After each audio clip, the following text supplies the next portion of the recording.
There is a ledger that cannot be burned, a record that outlasts the flesh. Every bribe taken, every truth buried, every hand that pushed justice into the shadows, all of it is written. And when the fire comes, it does not consume the ink. It only reveals it. This is the valley where the accounts are settled, where the weight of a single signature is measured in eternity. And the hands that once counted ill-gotten gain now clutch at the empty air. His name was Victor Marquez, though the city knew him only as the man who made things disappear. Not people never people, he told himself, but problems. Permits that should have been denied.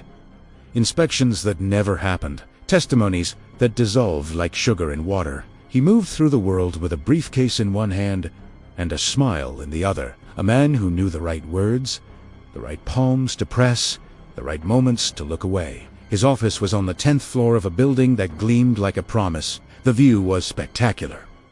A city of glass and steel, humming with the quiet industry of men who believed themselves untouchable. Victor was one of them. He wore tailored suits, drank single malt whiskey, and spoke of integrity as if it were a currency he could trade.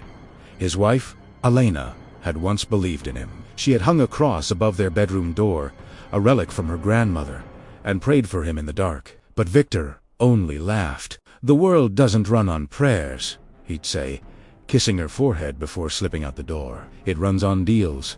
His daughter, Sophia, was 12 when she first asked him what he did. "I help people," he told her, ruffling her hair. She smiled, but her eyes were uncertain. By 16, she stopped asking. Victor wasn't cruel. He was practical. The world was a machine, and machines needed oil.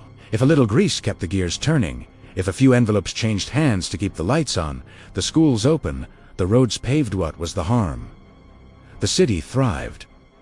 He thrived. And if some men grew rich while others stayed poor, well, that was the way of things. The church on the corner of his street had a new pastor, a young man with fire in his sermons. "No one serves two masters," he preached. Victor heard him through the open windows as he poured his morning coffee. He even attended once when Elena begged him. The pastor's eyes locked onto his for a moment too long. Victor shifted in his seat. He didn't go back. The first warning came in a dream. Victor stood in a courtroom, but the judge's bench was empty.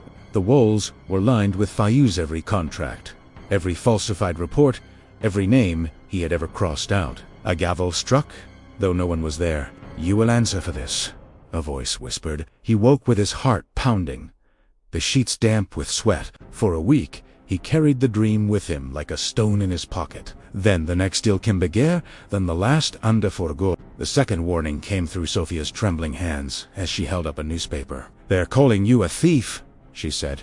The headlines screamed of embezzlement, of public funds vanished into private accounts. Victor's name wasn't there not yet, but it was only a matter of time. For a moment, he wanted to confess. To tell her it wasn't supposed to be like this, that once he had meant to do good. His phone rang. "Audit's coming," a colleague said. "We need to move fast." Victor hesitated. Sophia was still watching him. He almost reached for the cross above the door. Instead, he answered the call. The deals grew riskier, the envelopes thicker, the nights longer. Elena stopped asking where he was. Sophia stopped looking up when he entered the room. Victor told himself it was for them. For their future, but in the quiet hours, when the whiskey no longer dulled his thoughts, he knew the truth. He did it for the thrill, for the power, for the way the world bent when he snapped his fingers. Then the ledger began to fill with names that would not stay buried. The knock on his office door came at midnight. Victor had been expecting it. Somewhere deep inside, one last envelope sat in his desk. One last name to sell. He reached for it as the door splintered open. Shouts. Hands on his arms. A flash of light.